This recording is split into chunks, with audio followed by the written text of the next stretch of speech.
இன்றைய முக்கிய செய்திகள். அந்தமான் அருகே நாளை மறுநாள் உருவாகிறது சென்யார் புயல். வங்கக்கடல் மற்றும் அரபிக்கடலில் மேலும் 2 காற்று சுழற்சிகள். விளைநிலங்கள் நீரில் மூழ்கியதால் டெல்டா விவசாயிகள் வேதனை. வெள்ளப்பெருக்கால் ஆர்ப்பரிக்கும் தென் மாவட்ட அருவிகள். விவசாயிகளுக்காக நீலி கண்ணீர் வடித்த பச்சை துரோகிகள் எங்கே? எடப்பாடி பழனிசாமிக்கு முதலமைச்சர் ஸ்டாலின் கண்டனம். வெனிசுலா மீது தாக்குதல் நடத்த படைகளை குவிக்கும் அமெரிக்கா. விமானங்கள் பறக்கவும் தடை விதித்ததால் அதிகரிக்கும் பதற்றம்.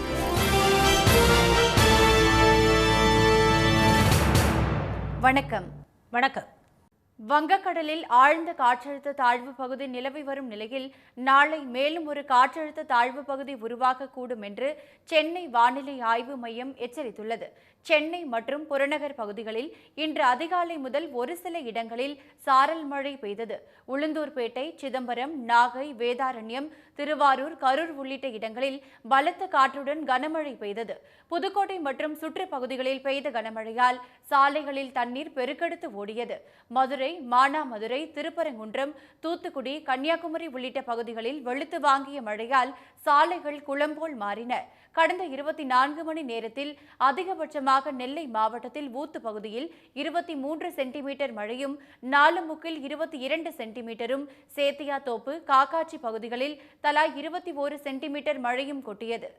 இதற்கிடையே சென்னையில் செய்தியாளர்களை சந்தித்த இந்திய வானிலை ஆய்வு மையத்தின் தென் மண்டல தலைவர் திருமதி அமுதா, மலாக்கா ஜலசந்தி மற்றும் அதனை ஒட்டிய தெற்கு அந்தமான் கடல் பகுதிகளில் நேற்று நிலவிய ஆழ்ந்த காற்றழுத்த தாழ்வு பகுதி இன்று மலேசியா மற்றும் அதனை ஒட்டிய மலாக்கா ஜலசந்தி பகுதிகளில் நிலவுவதாக தெரிவித்தார். இது அடுத்த 24 மணி நேரத்தில் வடமேற்கு திசையில் நகர்ந்து காற்றழுத்த தாழ்வு மண்டலமாக மாறும் என்றும், இதனால் அடுத்த 7 நாட்களுக்கு டெல்டா மற்றும் தென் மாவட்டங்களில் ஒரு சில இடங்களில் கனமழை பெய்யும் என்றும் திருமதி அமுதா கூறினார். 3ஆம் தேதி நவம்பர் மலாக்கா நீரிணை மற்றும் அதனை ஒட்டிய தெற்கு அந்தமான் கடல் பகுதிகளில் நிலவிய ஆழ்ந்த காற்றழுத்த தாழ்வு பகுதி மேலும் அதே திசையில் நகர்ந்து அதற்கு அடுத்த 48 மணி நேரத்தில் தெற்கு வங்கக்கடல் பகுதிகளில் புயலாக வலுப்பெறக்கூடும். குமரிக்கடல் மற்றும் அதனை ஒட்டிய பகுதிகளில் நிலவி வரும் வளிமண்டல கீழடுக்கு சுழற்சி நாளை மேலும் ஒரு காற்றழுத்த தாழ்வு பகுதியாக மாறக்கூடும் என்றும் திருமதி அமுதா தெரிவித்தார். இதுபோல தென்கிழக்கு அரபிக்கடல் பகுதிகளில் வளிமண்டல கீழடுக்கு சுழற்சி நிலவுவதாகவும், இதனால் இன்று நெல்லை, தென்காசி மாவட்டங்களில் ஒரு சில இடங்களில் கனம் முதல் மிக கனமழையும், குமரி, தூத்துக்குடி, ராமநாதபுரம், விருதுநகர், புதுக்கோட்டை, தஞ்சை, திருவாரூர், நாகை, மயிலாடுதுறை, சிவகங்கை மாவட்டங்களில் கனமழையும் பெய்யும் என்று திருமதி அமுதா தெரிவித்தார். தொடர் கனமழையால் தண்ணீர் தேங்கி டெல்டா மாவட்டங்களில் விளைநிலங்களும் தென் மாவட்டங்களில் தாழ்வான குடியிருப்பு பகுதிகளும் பாதிக்கப்பட்டுள்ளன. வங்கக்கடலில் நிலவி வரும் காற்றழுத்த தாழ்வு பகுதி காரணமாக மாநிலம் முழுவதும் பரவலாக மழை பெய்து வருகிறது. நாகை மாவட்டம் நாகூர், சிக்கல், வேளாங்கண்ணி, கீழ்வேளூர், வேதாரண்யம் உள்ளிட்ட பகுதிகளில் தொடர்ந்து 3வது நாளாக இன்றும் கனமழை பெய்தது. இதனால் பாலையூர், பெருங்கடம்பனூர், ஐவநல்லூர், திருமருகல் உள்ளிட்ட இடங்களில் பல ஏக்கரில் சாகுபடி செய்த சம்பா, தாளடி பயிர்கள் நீரில் மூழ்கியுள்ளன. திருவாரூர் மாவட்டத்தில் திருத்துறைப்பூண்டியில் 11 சென்டிமீட்டர் கனமழை கொட்டி தீர்த்தது. இதனால் அங்குள்ள பிறவி மருந்தீஸ்வரர் கோயிலுக்குள் தண்ணீர் தேங்கியது. இதுபோல நீடாமங்கலம், மன்னார்குடி மற்றும் சுற்றுப்பகுதிகளில் உள்ள விளைநிலங்கள் நீரில் மூழ்கியுள்ளன. தஞ்சை மாவட்டத்தில் கடந்த 2 நாட்களாக பெய்து வரும் கனமழையால் அம்மாப்பேட்டை, புத்தூர் பகுதியில் 100 ஏக்கரில் சாகுபடி செய்த சம்பா பயிர்கள் தண்ணீரில் மிதக்கின்றன. தொடர்ந்து பெய்து வரக்கூடிய கனமழையால் மாவட்டம் முழுவதும் பல்வேறு இடங்களில் நெற்பயிர்கள் நீரில் மூழ்கி அழுகக்கூடிய ஒரு நிலைமை என்பது ஏற்பட்டுள்ளது. உதாரணமாக அம்மாப்பேட்டை பகுதியில் முழுமையாக வாய்க்கால்களை தூர்வாராமல் இருப்பதனால் பல்வேறு இடங்களில் மழைநீர் சூழ்ந்து பயிர்கள் அழுகக்கூடிய ஒரு நிலைமை என்பது ஏற்பட்டிருக்கின்றது. புதுக்கோட்டை மாவட்டத்தில் வெளுத்து வாங்கிய கனமழையால் பனையகுளம் கண்மாய் நிறைந்து அதிலிருந்து வெளியேறிய உபரிநீர் அருகில் உள்ள கிராமங்களுக்குள் நுழைந்தது. விருதுநகர் மற்றும் சுற்றுப்பகுதிகளில் பெய்து வரும் கனமழையால் சதுரகிரி கோயிலுக்குள் செல்லும் வழியில் உள்ள நீரோடைகளில் நீர்வரத்து அதிகரித்துள்ளது. இதனால் கோயிலுக்கு பக்தர்கள் செல்ல வனத்துறையினர் தடை விதித்துள்ளனர்.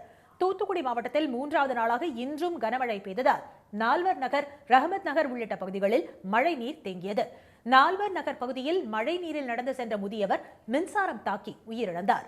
தெருக்களில் முழங்கால் அளவுக்கு சூழ்ந்துள்ள தண்ணீரால் மக்கள் வீடுகளை விட்டு வெளியேற முடியாமல் சிரமப்பட்டனர்.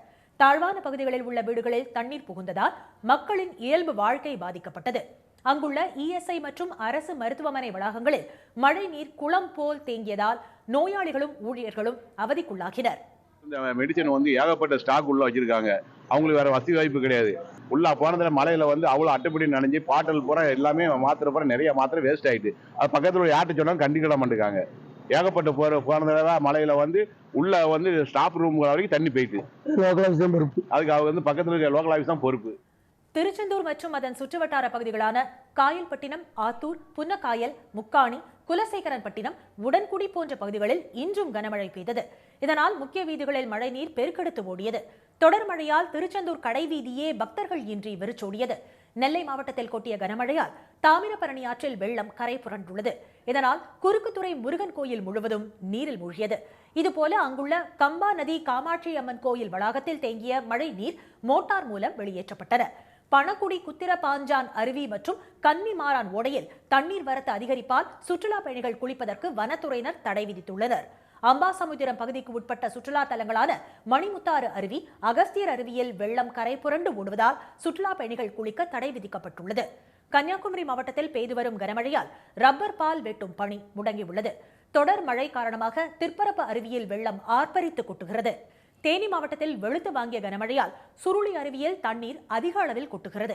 இதனால் சுற்றுலா பயணிகள் சுருளி அருவியில் குளிக்க தடை விதிக்கப்பட்டுள்ளது. டெல்டா விவசாயிகளின் கண்ணீர் துடைக்க துணை நிற்காமல் நீலி கண்ணீர் வடித்த பச்சை துரோகிகள் எங்கே என எதிர்க்கட்சித் தலைவருக்கு முதலமைச்சர் திரு மு.க. ஸ்டாலின் சரமாரி கேள்வி எழுப்பியுள்ளார். நெல் ஈரப்பதத்திற்கு அனுமதி அளிக்காத மத்திய அரசை கண்டித்து மதச்சார்பற்ற முற்போக்கு கூட்டணி சார்பில் திருவாரூரில் இன்று ஆர்ப்பாட்டம் நடைபெற்றது. கனமழையால் நெற்பயிர்கள் பாதிக்கப்பட்ட நிலையில் நெல் கொள்முதல் ஈரப்பத அளவை 17 விழுக்காட்டில் இருந்து 22 விழுக்காடாக உயர்த்த வேண்டும் என்று விவசாயிகள் கோரிக்கை விடுத்தனர். தமிழ்நாடு முதலமைச்சர் திரு மு.க. ஸ்டாலின் இது தொடர்பாக பிரதமர் திரு மோடிக்கு கடிதம் எழுதினார். எனினும் நெல் கொள்முதலுக்கான ஈரப்பதத்தை அதிகரிக்க மத்திய பாஜக அரசு மறுத்துவிட்டது. இதனை கண்டித்து திமுக மற்றும் கூட்டணி கட்சிகள் சார்பில் திருவாரூர் ரயில் நிலையம் முன்பு இன்று ஆர்ப்பாட்டம் நடைபெற்றது. அப்போது மத்திய அரசை கண்டித்து முழக்கங்கள் எழுப்பப்பட்டன. கேட்கவில்லையா கேட்கவில்லையா உழவர்களின் கூக்குரல் உழவர்களின் கூக்குரல் புறக்கணிக்காதே புறக்கணிக்காதே புறக்கணிக்காதே புறக்கணிக்காதே புறக்கணிக்காதே புறக்கணிக்காதே விவசாயத்தை புறக்கணிக்காதே விவசாயத்தை புறக்கணிக்காதே. இந்நிலையில் டெல்டா விவசாயிகளின் கண்ணீர் துடைக்க துணை நிற்காமல் நீலி கண்ணீர் வடித்த பச்சை துரோகிகள் எங்கே என திரு ஸ்டாலின் கேள்வி எழுப்பியுள்ளார். இது தொடர்பாக எக்ஸ் தளத்தில் அவர் விடுத்துள்ள பதிவில் நீர்நிலைகள் நிறைந்து உழவர்கள் கடும் உழைப்பை செலுத்தி நெடுவயல் நிறைய கண்டபோது கொள்முதல் நிலையங்களை அதிகரித்து காத்திருந்ததாக கூறியுள்ளார். ஆனால் அதிக அளவில் மழை பெய்ததால் நெல்மணிகள் ஈரமான போது சாகுபடி காலத்திற்கு முன்னதாகவே ஏன் அறுவடை செய்யவில்லை என்று அதிமேதாவித்தனமாக பச்சை துண்டு போட்டு பச்சை துரோகம் செய்தவரான எதிர்க்கட்சித் தலைவர் எடப்பாடி திரு பழனிசாமி அரசியல் செய்வதாக அவர் விமர்சித்துள்ளார்.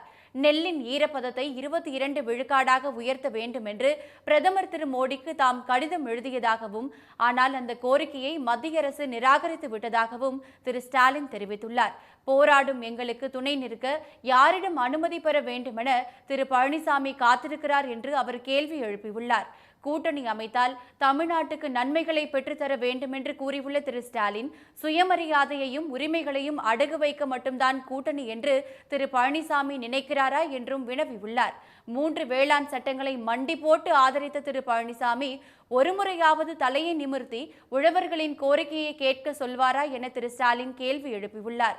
உழவர்களின் நலன் காக்க ஒற்றுமையாக குரல் கொடுக்க வேண்டும் என்பதற்காக தான் இதை கேட்கிறேன் என்றும், இரத்தத்தை வியர்வையாக சிந்தும் உழவர்களின் உழைப்பு வீணாக கூடாது என்றும் அவர் வலியுறுத்தியுள்ளார்.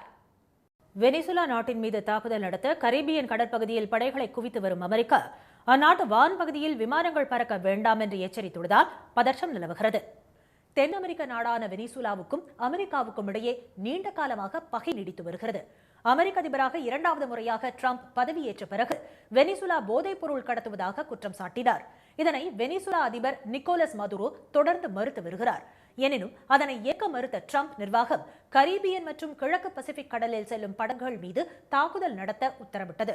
அவ்வாறு 20க்கும் மேற்பட்ட சிறிய படகுகள் மீது நடத்தப்பட்ட தாக்குதலில் 80க்கும் மேற்பட்டோர் உயிரிழந்தனர். ஆனால் அவர்கள் அனைவரும் தொழிலாளர்கள் மற்றும் மீனவர்கள் என்று மதுரோ தெரிவித்துள்ளார். இந்நிலையில் போதைப் பொருள் ஒழிப்பு என்ற பெயரில் வெனிசுலா தலைநகர் காரகஸ் மீது தாக்குதல் நடத்த அமெரிக்கா திட்டமிட்டுள்ளதாக கூறப்படுகிறது. இதற்காக கரீபியன் கடலில் போர் கப்பல்களையும் போர் விமானங்களையும் அமெரிக்கா குவித்து வருகிறது. மேலும் உலகின் மிகவும் சக்தி வாய்ந்த USS ஜெரால்ட் ஆர் ஃபோர்ட் விமானம் தாங்கி கப்பலும் கரீபியன் கடலில் நிலைநிறுத்தப்பட்டுள்ளது. இதனால் வெனிசுலா மீது எந்நேரத்திலும் தாக்குதல் நடத்தப்படலாம் என்பதால் அந்நாட்டின் வான்வெளியை பயன்படுத்த வேண்டாம் என்று சர்வதேச விமானங்களுக்கு அமெரிக்கா எச்சரிக்கை விடுத்துள்ளது. இதையடுத்து Brazil, Colombia, Portugal, Spain, Chile உள்ளிட்ட நாடுகள் வெனிசுலாவுக்கு விமான சேவையை காலவரையின்றி நிறுத்தியுள்ளது. அமெரிக்காவுடன் போர் புரிய விரும்பவில்லை என்று தெரிவித்துள்ள நிக்கோலஸ் மதுரோ அதே சமயம் தாக்குதல் நடத்தினால் பதிலடி கொடுக்கப்படும் என்று கூறியுள்ளார். அமெரிக்காவுக்கு பதிலடி கொடுக்க வெனிசுலாவும் படைகளை குவித்து வருவதால் கரீபியன் பகுதியில் பதற்றம் ஏற்பட்டுள்ளது. SIR படிவம் தர கால நீட்டிப்பு வழங்கப்படாது என தமிழக தலைமை தேர்தல் அதிகாரி திருமதி அர்ச்சனா பட்நாயக் தெரிவித்துள்ளார். தமிழ்நாடு உட்பட நாடு முழுவதும் 12 மாநிலங்களில் வாக்காளர் பட்டியல் சிறப்பு தீவிர திருத்தப் பணி நடைபெற்று வருகிறது. தமிழ்நாட்டில் கடந்த 4ஆம் தேதி முதல் SIR படிவங்கள் விநியோகிக்கப்பட்டு வரும் நிலையில் அவற்றை நிரப்புவதில் பல்வேறு குழப்பங்கள் நிலவுவதாக கூறும் பொதுமக்கள் கால நீட்டிப்பு வழங்க வேண்டுமென வலியுறுத்தி வருகின்றனர். இந்நிலையில் வாக்காளர் பட்டியல் சிறப்பு தீவிர திருத்தப் பணிகள் குறித்து சென்னை தலைமை செயலகத்தில் செய்தியாளர்களிடம் பேசிய தமிழ்நாடு தலைமை தேர்தல் அதிகாரி திருமதி அர்ச்சனா பட்நாயக் SIR பணிகள் தீவிரமாக நடைபெற்று வருவதாக தெரிவித்தார். தமிழ்நாட்டில் 6,16,00,000 பேருக்கு SIR படிவங்கள் வழங்கப்பட்டுள்ளதாக தெரிவித்த அவர், இதுவரை வழங்கப்பட்ட படிவங்களில் 50% படிவங்கள் பூர்த்தி செய்த பின் திரும்ப பெறப்பட்டுள்ளதாக கூறினார். SIR படிவங்களை பூர்த்தி செய்து அளிப்பதற்கான காலக்கெடு டிசம்பர் 4ஆம் தேதி முடிவடையும் என்று கூறிய அவர், தற்போதைய சூழலில் SIR படிவம் தர கால நீட்டிப்பு கிடையாது என்றும் தெரிவித்தார். இப்போதைக்கு கூடுதல் வாய்ப்பு கிடையாது. நம்ம அந்த டேட்க்கு உள்ளே தான் கவர் பண்ணிடுறோம், முயற்சி பண்ணுறோம். 327 BLOs முழுசாக 100% அவங்க ஒர்க் முடிச்சிருக்காங்க. ஸோ நிறைய வேலை போயிட்டுருக்கு, நடந்துட்டுருக்கு. இப்போது நமக்கு 4th டிசம்பர் வரைக்கும் ரொம்ப ரொம்ப கிரிட்டிக்கல். உங்கள் எல்லாம் ஒத்துழைப்பு கேட்குறோம். எந்த விசாரணையுமின்றி வாக்காளர் பட்டியலில் இருந்து யாரையும் நீக்க முடியாது என்று கூறியுள்ள அர்ச்சனா பட்நாயக், உயிரிழந்தவர்கள், இடம் மாறியவர்கள், படிவத்தை திருப்பி தராதவர்கள் தொடர்பான விவரங்கள் தேர்தல் ஆணையத்தின் இணையதளத்தில் வெளியிடப்படும் என்று தெரிவித்தார். வாக்குச்சாவடி நிலை அலுவலர்கள் ஒரு குறிப்பிட்ட கட்சியின் சார்போடு செயல்படுவதாக அதிமுக முன்வைத்த குற்றச்சாட்டுகளுக்கு அவர் மறுப்பு தெரிவித்தார். SIR பணிகள் குறித்து சென்னை, செங்கல்பட்டு, கோவை, திருப்பூர் மாவட்டங்களில் வரும் 26ஆம் தேதி வரை தேர்தல் ஆணைய அதிகாரிகள் கள ஆய்வு நடத்த உள்ளதாகவும் அவர் கூறினார். இனி வருவது செய்தி துளிகள். உச்சநீதிமன்றத்தின் தலைமை நீதிபதி திரு PR கவாய் ஓய்வு பெற்றதை அடுத்து 53வது தலைமை நீதிபதியாக திரு சூரியகாந்த் இன்று பதவியேற்றுக் கொண்டார். குடியரசுத் தலைவர் மாளிகையில் நடைபெற்ற நிகழ்ச்சியில் அவருக்கு குடியரசுத் தலைவர் திருமதி திரௌபதி முர்மு பதவி பிரமாணம் செய்து வைத்தார். வரும் 2027 பிப்ரவரி 9ஆம் தேதி வரை திரு சூரியகாந்த் இப்பதவியில் நீடிப்பார். 2019ஆம் ஆண்டு முதல் உச்சநீதிமன்றத்தின் நீதிபதியாக உள்ள திரு சூரியகாந்த் ஜம்மு காஷ்மீருக்கான சிறப்பு அந்தஸ்தை ரத்து செய்தது, பீகார் வாக்காளர் சட்ட திருத்தம், சட்டப்பிரிவு 370 ரத்து உள்ளிட்ட பல்வேறு முக்கிய வழக்குகளில் உச்சநீதிமன்ற அமர்வுகளில் இவர் இடம்பெற்றிருந்தார். டாலருக்கு நிகரான ரூபாய் மதிப்பு விரைவில் 90 ரூபாயை தாண்டி சரிய உள்ளதாக காங்கிரஸ் பொதுச் செயலாளர் திரு ஜெயராம் ரமேஷ் விமர்சித்துள்ளார். பிரதமர் திரு மோடி கடந்த 2013இல் குஜராத் மாநில முதலமைச்சராக இருந்தபோது இந்த விவகாரத்தில் காங்கிரஸ் தலைமையிலான மத்திய அரசை விமர்சித்திருந்ததை தமது எக்ஸ் தளத்தில் பதிவிட்டு அவர் கேலி செய்துள்ளார். ரூபாய்க்கும் டெல்லியில் அரசாங்கத்திற்கும் இடையே ஒரு போட்டி நடப்பதாக தெரிவித்திருந்த திரு மோடியின் ஆட்சியில் தற்போது டாலருக்கு நிகரான ரூபாய் மதிப்பு கட்டுப்பாடற்று வீழ்ச்சி அடைந்து வருவதாக அவர் சுட்டிக்காட்டியுள்ளார். அதிநவீன வசதிகளுடன் மேம்படுத்தப்பட்ட அம்பத்தூர் தொழிற்பேட்டை பேருந்து நிலையத்தை துணை முதலமைச்சர் திரு உதயநிதி ஸ்டாலின் இன்று திறந்து வைத்தார். கடந்த மார்ச் 14ஆம் தேதி முதலமைச்சர் திரு மு க ஸ்டாலின் கட்டுமான பணிகளுக்கு அடிக்கல் நாட்டிய நிலையில் 8 மாதங்களுக்குள் பணிகள் நிறைவடைந்துள்ளன. 11,81,00,000 ரூபாய் மதிப்பில் நவீன வசதிகளுடன் 26,346 சதுர அடியில் தரைத்தளம் மற்றும் 2 தளங்கள் அமைக்கப்பட்டுள்ளது. பாகிஸ்தான் வசம் உள்ள சிந்து பகுதி இந்தியாவுடன் மீண்டும் இணையலாம் என மத்திய அமைச்சர் திரு ராஜ்நாத் சிங் தெரிவித்துள்ள கருத்தால் பரபரப்பு ஏற்பட்டுள்ளது. டெல்லியில் நேற்று நடைபெற்ற சிந்து சமாஜ் மாநாட்டில் கலந்து கொண்டு பேசிய அவர், சிந்து நிலப்பகுதி இன்று இந்தியாவின் ஒரு பகுதியாக இல்லாமல் இருக்கலாம், ஆனால் நாகரீக ரீதியாக சிந்து எப்போதும் இந்தியாவின் ஒரு பகுதியாகவே இருக்கும் என்று கூறியுள்ளார். கன்னியாகுமரி மாவட்டத்தில் வெள்ள பாதிப்பு ஏற்படும் இடங்களில் மீட்பு நடவடிக்கையில் ஈடுபட 8 குழுவினர் தயார் நிலையில் இருப்பதாகவும், பாதிப்பு ஏற்பட்டால் பொதுமக்கள் 7010363173 என்ற தொலைபேசி எண்ணிற்கு தொடர்பு கொள்ள வேண்டும் என்றும் மாவட்ட காவல்துறை அறிவித்துள்ளது. இதுகுறித்து செய்தியாளர்களிடம் பேசிய குமரி மாவட்ட காவல்துறை கண்காணிப்பாளர் திரு ஸ்டாலின், வெள்ளத்தில் சிக்கும் பொதுமக்களை மீட்கவும், முறிந்து விழும் மரங்களை அப்புறப்படுத்தவும் தேவையான கருவிகளும் தயார் நிலையில் வைக்கப்பட்டுள்ளதாக கூறினார். மழை தொடர்பான அந்த எக்யூப்மெண்ட்டும் நம்மகிட்ட இருக்குது. அதில் 2 போட், மெக்கானிக்கல் போட் வந்து 2 இருக்குது. In addition to life saving jacket ஆகட்டும், அவுட் கட்டர் ஆகட்டும், ஃப்ளோட்டபிள் ஸ்ட்ரெச்சர் ஆகட்டும், எல்லா இன்ஸ்ட்ருமெண்ட் வந்து நம்மகிட்ட வந்து தயார் நிலையில் உள்ளது. கடல் கொந்தளிப்புடன் இருப்பதால் சுற்றுலா பயணிகள் கடற்கரைக்கு செல்ல வேண்டாம் என்றும் அவர் அறிவுறுத்தியுள்ளார். கரூரில் உள்ள சிபிஐ அலுவலகத்தில் தாவேகா பொதுச் செயலாளர் திரு ஆனந்த், திரு நிர்மல்குமார், திரு ஆதவ் அர்ஜுனா, மாவட்ட செயலாளர் திரு மதியழகன் ஆகியோர் விசாரணைக்கு இன்று நேரில் ஆஜராகினர். கடந்த செப்டம்பர் 27ஆம் தேதி கரூர் வேலுசாமிபுரத்தில் தாவேகா தலைவர் விஜயின் பிரச்சார கூட்டத்தில் 41 பேர் பலியான வழக்கை சிபிஐ விசாரணை நடத்தி வருகிறது. தாவேகா நிர்வாகிகளுக்கு சம்மன் அனுப்பியிருந்த நிலையில் கரூரில் உள்ள சுற்றுலா மாளிகையில் தங்கியுள்ள சிபிஐ அதிகாரிகள் முன்பு அவர்கள் ஆஜராகினர். பழம்பெரும் பாலிவுட் நடிகர் தர்மேந்திரா காலமானார். அவருக்கு வயது 89. வயது மூப்பு காரணமாக உடல்நலக்குறைவு ஏற்பட்டு மும்பை தனியார் மருத்துவமனையில் அவர் தீவிர சிகிச்சை பெற்று வந்து குணமடைந்த பின் வீடு திரும்பினார். வீட்டிலேயே மருத்துவர்களின் தொடர் கண்காணிப்பில் சிகிச்சை பெற்று வந்த அவர் இன்று மதியம் உயிரிழந்தார். ஷோலே, சீதா और கீதா என 300க்கும் மேற்பட்ட படங்களில் நடித்துள்ள தர்மேந்திராவின் மறைவு பாலிவுட் திரையுலகை அதிர்ச்சியில் ஆழ்த்தியுள்ளது. இன்றைய வர்த்தக முடிவில் மும்பை பங்குச்சந்தை குறியீட்டு எண் சென்செக்ஸ் 331 புள்ளிகள் சரிந்து 84,901 புள்ளிகளாக இருந்தது. தேசிய பங்குச்சந்தை குறியீட்டு எண் நிஃப்டி 109 புள்ளிகள் குறைந்து 25,959 புள்ளிகளாக நிறைவடைந்தது. சென்னையில் இன்று ஆபரண தங்கத்தின் விலை சவரனுக்கு 880 ரூபாய் குறைந்து 1 சவரன் 92,160 ரூபாயாகவும் 1 கிராம் 11,520 ரூபாயாகவும் உள்ளது. வெள்ளி விலை கிராமுக்கு 1 ரூபாய் குறைந்து 1 கிராம் 171 ரூபாயாக உள்ளது. மீண்டும் இன்றைய முக்கிய செய்திகள். வங்கக்கடலில் நாளை மேலும் ஒரு காற்றழுத்த தாழ்வு பகுதி உருவாகக்கூடும் என்று சென்னை வானிலை ஆய்வு மையம் எச்சரித்துள்ளது. தொடர் கனமழையால் தண்ணீர் தேங்கி டெல்டா மாவட்டங்களில் விளைநிலங்களும், தென் மாவட்டங்களில் தாழ்வான குடியிருப்பு பகுதிகளும் பாதிக்கப்பட்டுள்ளன.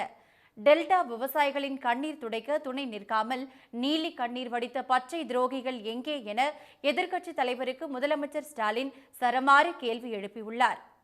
இத்துடன் இந்த செய்திகள் நிறைவடைகின்றன. மீண்டும் சன் டிவியில் செய்திகள் காலை 7:30 மணிக்கு.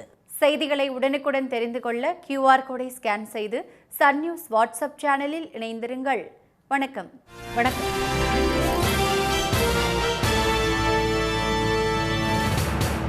உடனுக்குடன் செய்திகளை தெரிந்து கொள்ள சன் நியூஸ் பெல் ஐகானை கிளிக் பண்ணுங்க.